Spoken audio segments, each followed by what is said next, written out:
अथ एकादशोऽध्यायः। अर्जुन उवाच मदनुग्रहाय परमं गुह्यम् अध्यात्मसंज्ञितम् यत्त्वयोक्तं वचः तेन मोहोऽयं विगतो मम. Arjuna said, "By my hearing the instructions you have kindly given me about these most confidential spiritual subjects, my illusion has now been dispelled." भवाप्ययौ हि भूतानां श्रुतौ विस्तरशो मया त्वत्तः कमलपत्राक्ष माहात्म्यमपि च अव्ययम्.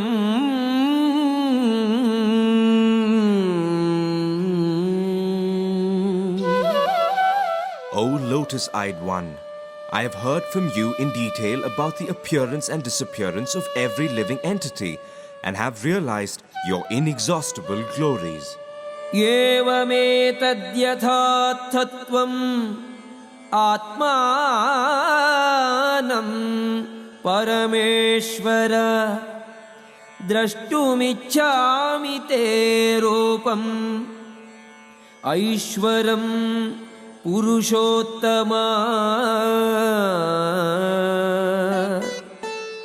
O greatest of all personalities, O supreme form, though I see you here before me in your actual position, as you have described yourself, I wish to see how you have entered into this cosmic manifestation.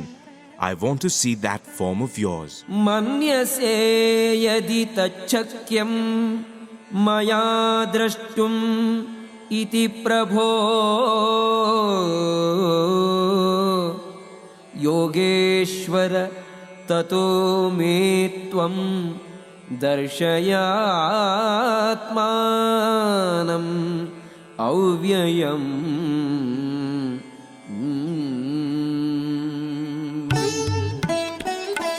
If you think that I am able to behold your cosmic form, O Lord, O Master of all mystic power, then kindly show me that unlimited universal self. Shri भगवानुवाच पश्य मे पार्थरूपाणि शतशोऽथ सहस्रशः नानाविधानि दिव्यानि नानावर्णाकृतीनि च. The Supreme Personality of Godhead said, "My dear Arjuna, O son of Pritha, see now my opulences, hundreds of thousands of varied divine and multicolored forms. पश्यादित्यान् वसून् रुद्रान् अश्विनौ मरुतः तथा बहूनि अदृष्टपूर्वाणि पश्याश्चर्याणि Bharata. O best of the Bharatas, see here the different manifestations of Adityas, Vasus, Rudras, Ashwini Kumaras, and all the other demigods. Behold the many wonderful things which no one has ever seen or heard of before. इहैकस्थं जगत् कृष्णं पश्याद्य सचराचरम् मम देहे गुडाकेश यच्चान्यत् द्रष्टुम् इच्छसि. O Arjuna, whatever you wish to see, behold at once in this body of mind. This universal form can show you whatever you now desire to see and whatever you may want to see in the future. Everything, moving and non-moving, is here completely in one place. न तु मां शक्यसे द्रष्टुम् अनेनैव स्वचक्षुषा दिव्यं ददामि ते चक्षुः पश्य मे योगमैश्वरम्. But you cannot see me with your present eyes. Therefore I give you divine eyes. Behold my mystic opulence. Sanjaya uvacha एवमुक्त्वा ततो राजन् महायोगेश्वरो हरिः दर्शयामास पार्थाय परमं रूपमैश्वरम्.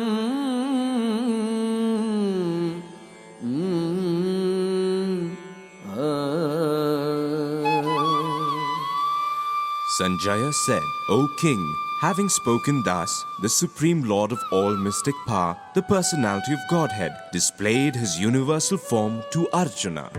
अनेकवक्त्रनयनम् अनेकाद्भुत दर्शनम् अनेक दिव्याभरणम् दिव्यानेकोद्यतायुधम् दिव्यमाल्याम्बरधरम् दिव्यगन्धानुलेपनम् सर्वाश्चर्यमयं देवम् अनन्तं Vishwatomukham. Arjuna saw in that universal form unlimited mouths, unlimited eyes, unlimited wonderful visions. The form was decorated with many celestial ornaments and bore many divine appraised weapons. He wore celestial garlands and garments, and many divine scents were smeared over his body. All was wondrous, brilliant, unlimited, all expanding. Divi Surya Sahasrasya Bhavet Yugapaduthita Yadi Bhaga Sadrishi Sa Syat Bhasaga Tasya Mahatmanaga. If hundreds of thousands of suns were to rise at once into the sky, their radiance might resemble the effulgence of the Supreme Person in that universal form. Tatraikastham jagat krishnam pravibhaktam anekadha apashyad deva devasya sharire pandavaha tada. At that time, Arjuna could see in the universal form of the Lord the unlimited expansions of the universe, situated in one place, although divided into many, many thousands. Tataha savismayavishto Hrishyaroma dhananjayaha pranamya shirasa devam kritanjalihi abhashata. Then, bewildered and astonished, his hair standing on end, Arjuna bowed his head to offer obeisances and with folded hands began to pray to the Supreme Lord. Arjuna uvacha Pashyami devam tava devadehi sarvam tatha bhuta विशेषसङ्घान् ब्रह्माणमीशं कमलासनस्थं ऋषींश्च सर्वान् उरगांश्च दिव्यान्. Arjuna said, "My dear Lord Krishna, I see assembled in your body all the demigods and various other living entities. I see Brahma sitting on the lotus flower, as well as Lord Shiva and all the sages and divine serpents."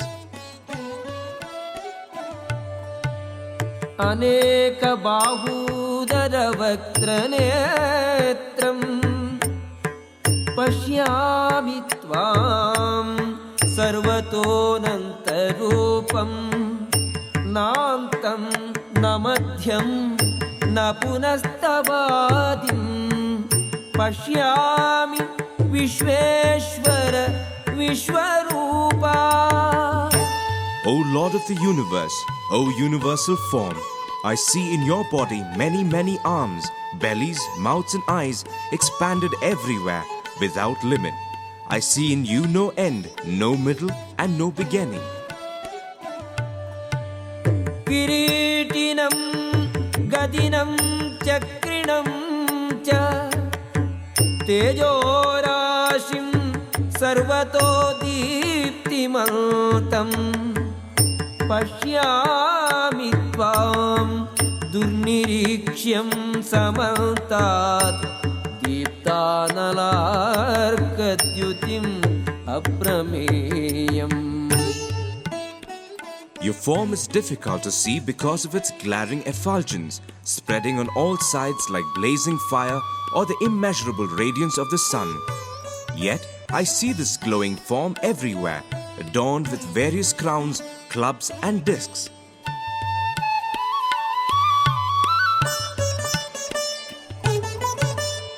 त्वमक्षरं परमं वेदितव्यं त्वमस्य विश्वस्य परं निधानं त्वमव्ययः शाश्वतधर्मगोप्ता सनातनस्त्वं पुरुषो मतो मे. You are the supreme primal objective. You are the ultimate resting place of all this universe. You are inexhaustible and you are the oldest. You are the maintainer of the eternal religion, the personality of Godhead. This is my opinion. अनादिमध्यान्तम् अनन्तवीर्यम् अनन्तबाहुं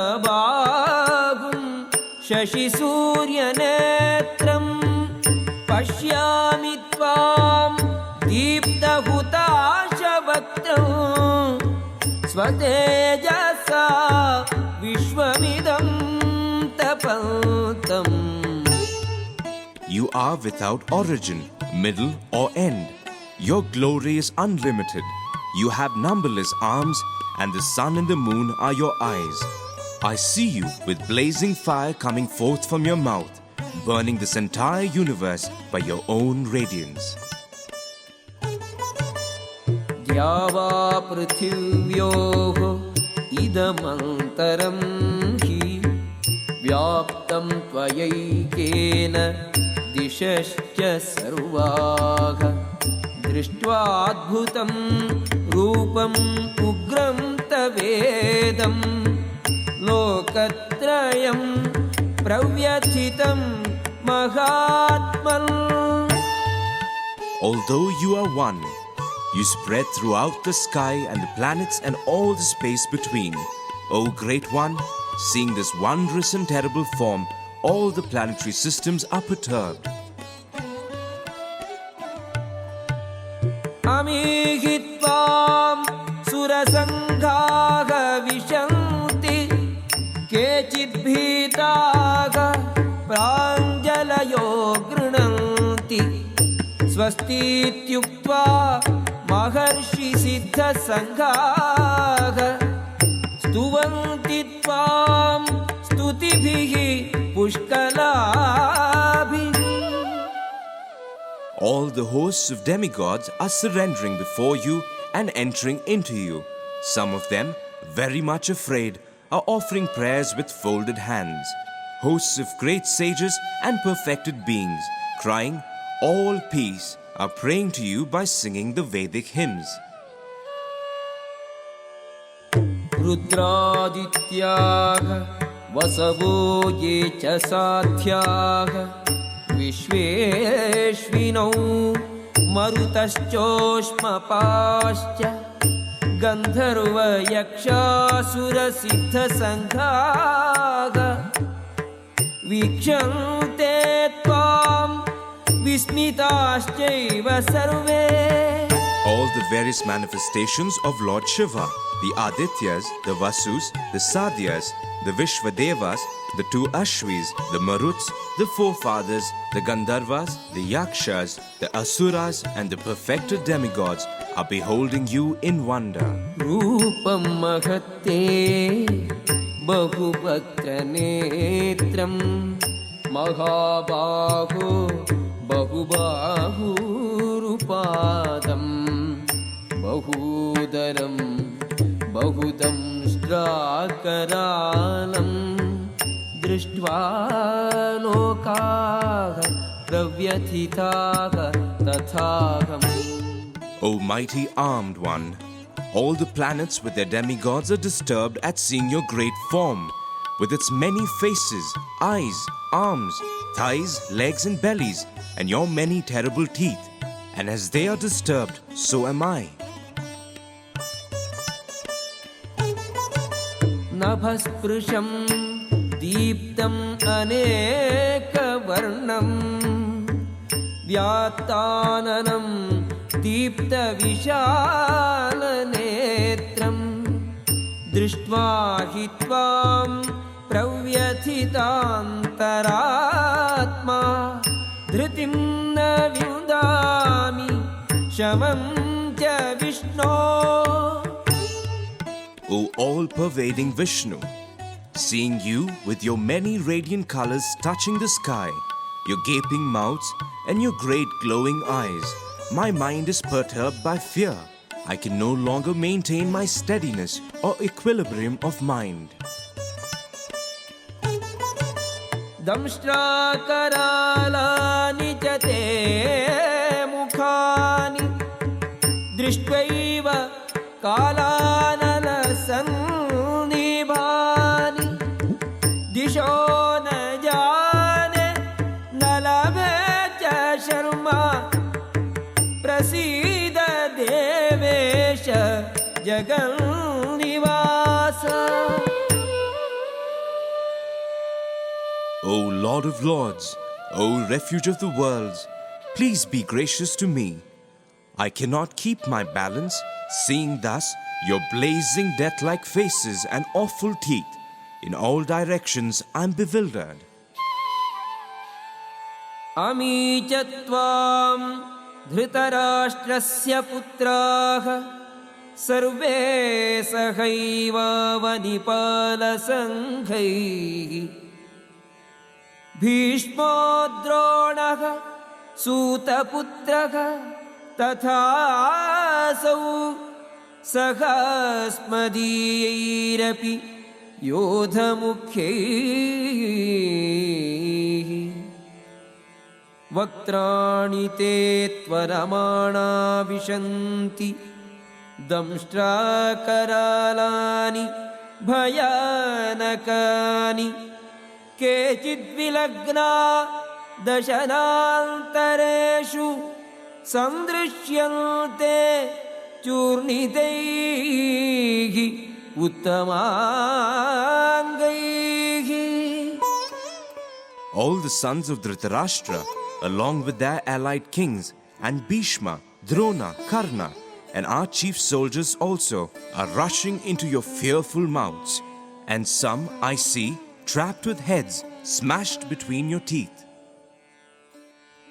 यथा नदीनां बहवोऽम्बुवेगाः समुद्रमेवाभिमुखाः द्रवन्ते तथा तवामि नरलोकवीराः विशन्ति वक्त्राणि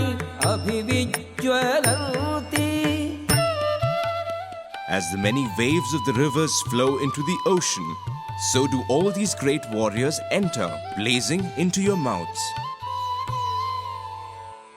यथा प्रदीप्तं ज्वलनं पतङ्गाः विशन्ति नाशाय समृद्धवेगाः तथैव नाशाय विशन्ति लोकाः तवापि वक्त्राणि समृद्धवेगाः.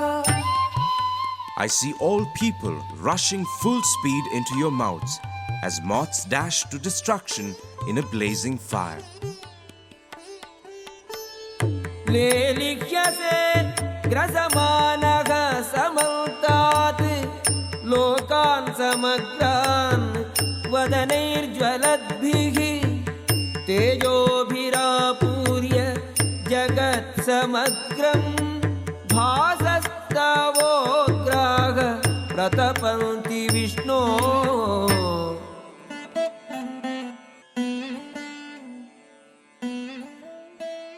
O Vishnu, I see you devouring all people from all sides with your flaming mouths, covering all the universe with your effulgence. You are manifest with terrible scorching rays.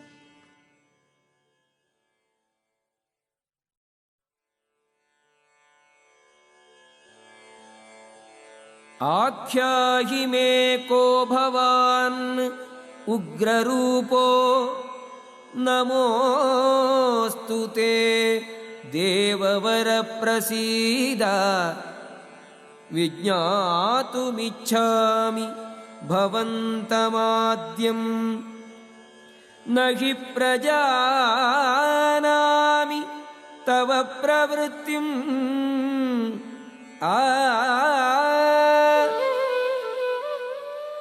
O Lord of Lords, so fierce of form, please tell me who you are.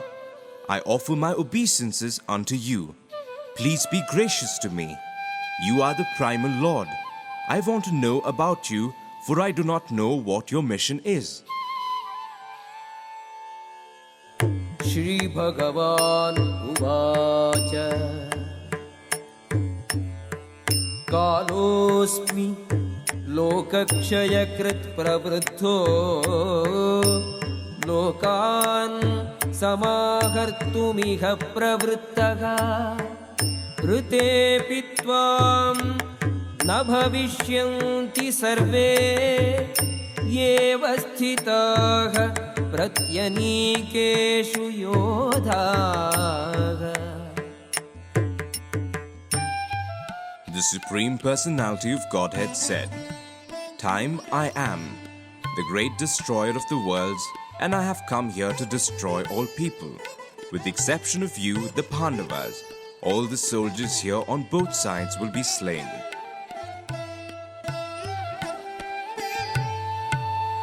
तस्मात् त्वमुत्तिष्ठ यशो लभस्व जित्वा शत्रून् भुङ्क्ष्व राज्यं समृद्धं मयैवैते निहताः पूर्वमेव निमित्तमात्रं भव सव्यसाचिन्.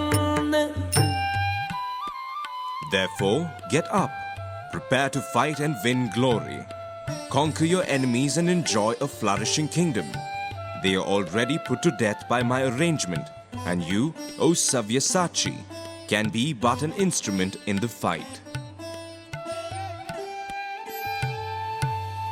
द्रोणं च भीष्मं च जयद्रथं च कर्णं तथान्यानपि योधवीरान् मया हतान् त्वं जहिमा व्यतिष्ठाः युध्यस्व जेतासि रणे सपत्नान्. Drona, Bhishma, Jayadratha, Karna, and the other great warriors have already been destroyed by me. Therefore, kill them and do not be disturbed. Simply fight, and you will vanquish your enemies in battle. Sanjaya Uvacha एतच्छ्रुत्वा वचनं केशवस्य कृताञ्जलिः वेपमानः किरीटी नमस्कृत्वा भूय एवाह कृष्णं सगद्गदं भीतभीतः प्रणम्य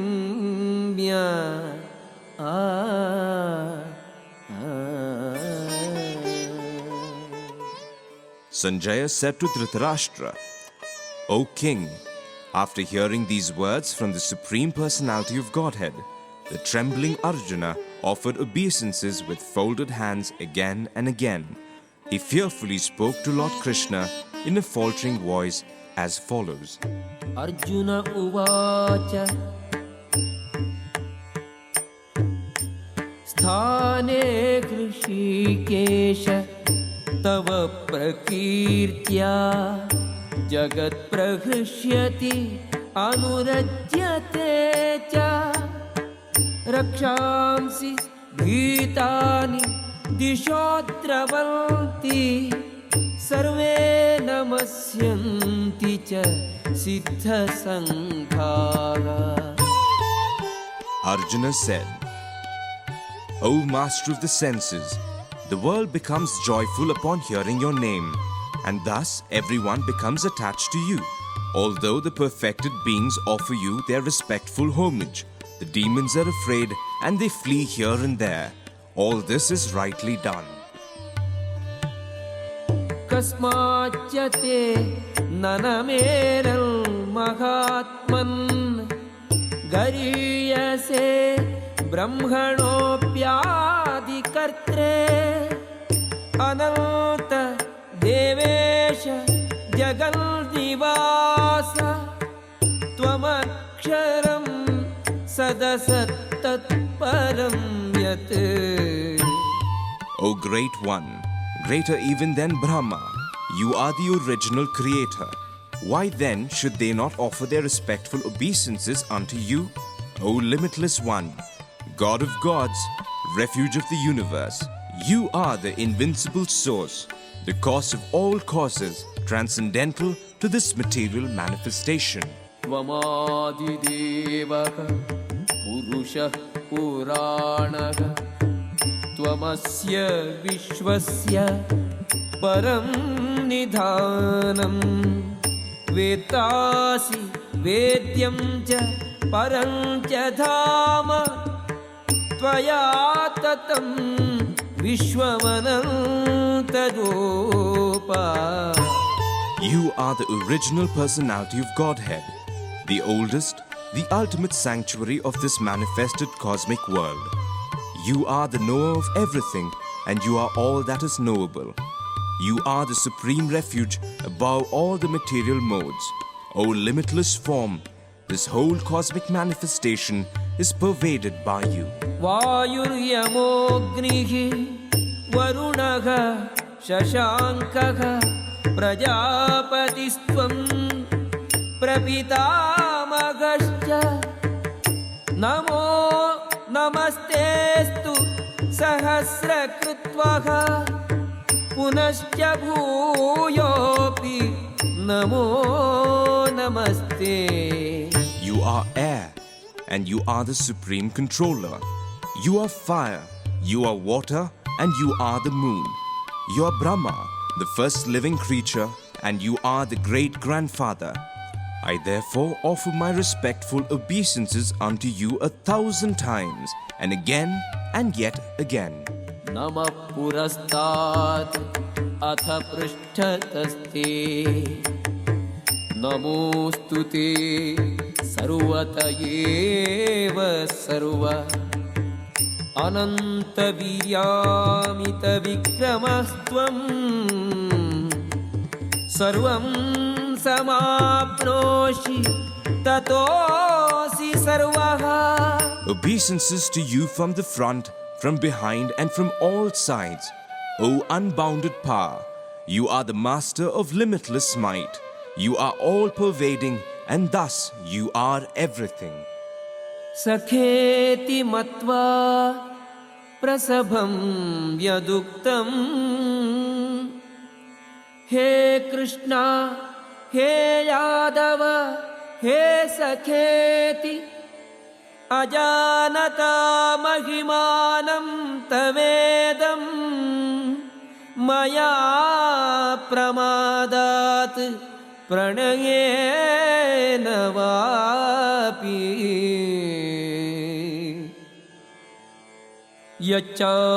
यच्चावकाशार्थम् असत्कृतोऽसि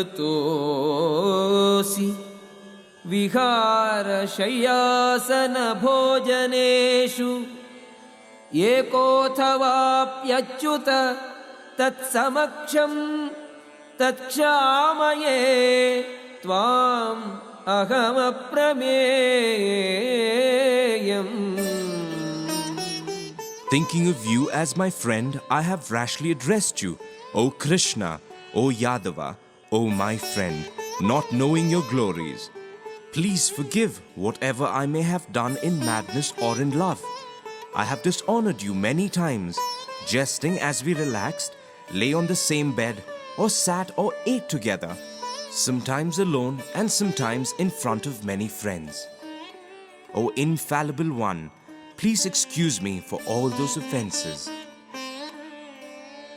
पितासि लोकस्य चराचरस्य त्वमस्य पूज्यश्च गुरुर्गरीयान् न त्वत्समोऽस्ति अभ्यधिकः कुतोऽन्यो लोकत्रयेऽपि अप्रतिमप्रभावा. You are the father of this complete cosmic manifestation of the moving and the non-moving. You are its worshipable chief, the supreme spiritual master. No one is equal to you, nor can anyone be one with you. How then could there be anyone greater than you within the three worlds, O Lord of immeasurable power? तस्मात् प्रणम्य प्रणिधाय कायं प्रसादये त्वाम् अहमीशं ईड्यं पितेव पुत्रस्य सखेव सख्युः प्रियप्रियायार्हसि देव सोढुम्. You are the Supreme Lord, to be worshipped by every living being. Thus, I fall down to offer you my respectful obeisances and ask your mercy. As a father tolerates the impudence of his son, or a friend the impertinence of a friend, or a wife the familiarity of her partner, please tolerate the wrongs I may have done you. अदृष्टपूर्वं हृषितोऽस्मि दृष्ट्वा भयेन च प्रव्यथितं मनो मे तदेव मे दर्शय देवरूपं प्रसीद देवेश जगन्निवास. After seeing this universal form, which I have never seen before, I am gladdened, but at the same time, my mind is disturbed with fear. Therefore, please bestow your grace upon me and reveal again your form as the personality of Godhead, O Lord of Lords, O abode of the universe. किरीटिनं गदिनं चक्रहस्तम् इच्छामि त्वां द्रष्टुम् अहं तथैव तेनैव रूपेण चतुर्भुजेन सहस्रबाहो भव विश्वमूर्ते. O universal form, O thousand-armed Lord, I wish to see you in your four-armed form, with helmeted head and with club, wheel, conch and lotus flower in your hands. I long to see you in that form. Shri Bhagavanuvacha Maya prasannena tavarjunedam रूपं पदं दर्शितम् आत्मयोगात् तेजोमयं विश्वम् अनन्तम् आद्यं यन्मे त्वदन्येन न दृष्टपूर्वम्.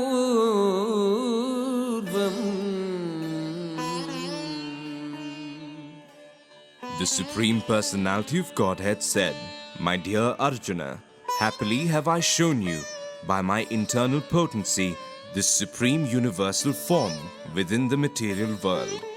No one before you has ever seen this primal form, unlimited and full of glaring effulgence. न वेदयज्ञाध्ययनैः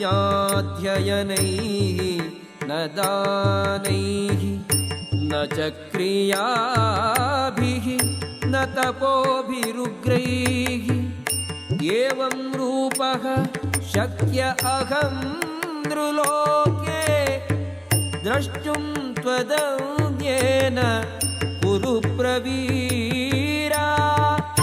O best of the Kuru warriors, no one before you has ever seen this universal form of mine.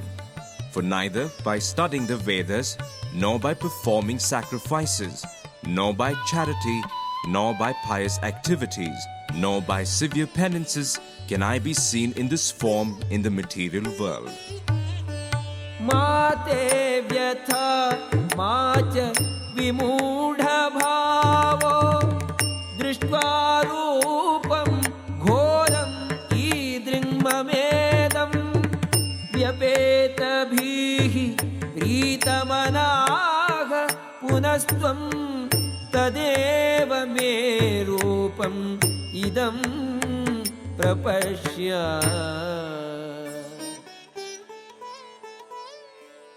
You have been perturbed and bewildered by seeing this horrible feature of mine. Now let it be finished. My devotee, be free again from all disturbances. With a peaceful mind, you can now see the form you desire. Sanjaya उवाच इत्यर्जुनं वासुदेवस्तथोक्त्वा स्वकं रूपं दर्शयामास भूयः आश्वासयामास च भीतमेनं भूत्वा पुनः सौम्यवपुः महात्मा.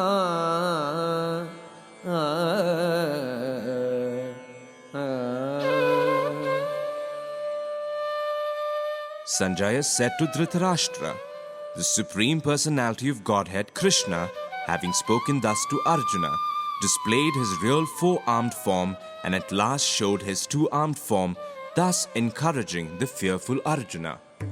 Arjuna uvacha drishtvedam manusham रूपं तव सौम्यं जनार्दन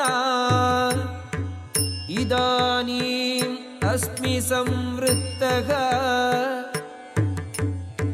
सचेतः प्रकृतिं गतः. When Arjuna thus saw Krishna in his original form, he said, "O Janardana, seeing this human-like form so very beautiful, I am now composed in mind, and I am restored to my original nature." Shri Bhagavanuvāca Sududarsham idam rūpam drishtavanasi yanmama deva apyasya rūpasya nityam darshana kāṅkṣinaga. The Supreme Personality of Godhead said, "My dear Arjuna, this form of mine you are now seeing is very difficult to behold. Even the demigods are ever seeking the opportunity to see this form, which is so dear. Nagam vedaihi na tapasa न दानेन न चेज्यया शक्य एवं विधो द्रष्टुं दृष्टवानसि मां यथा. The form you are seeing with your transcendental eyes cannot be understood simply by studying the Vedas, nor by undergoing serious penances, nor by charity, nor by worship. It is not by these means that one can see me as I am. Bhaktya tvananyaya shakyaha agamevam vidho Arjuna ज्ञातुं द्रष्टुं च तत्त्वेन प्रवेष्टुं च परं तपः. My dear Arjuna, only by undivided devotional service can I be understood as I am, standing before you, and can thus be seen directly. Only in this way can you enter into the mysteries of my understanding. Mat karma krit mat paramo mat bhaktah sangavarjitah nirvairah sarvabhuteshu yasamameti pandava. My dear Arjuna, he who engages in my pure devotional service, free from the contaminations of fruitive activities and mental speculation, he who works for me, who makes me the supreme goal of his life, and who is friendly to every living being, he certainly comes to me. Om Tat Saditi Srimad-Bhagavad-Gitasu Upanishatsu Brahma Vidyayam Yoga Shastri Shri Krishnarjuna Samvade Vishwarupa Darshana Yogo Nama Ekadashodhyayaha.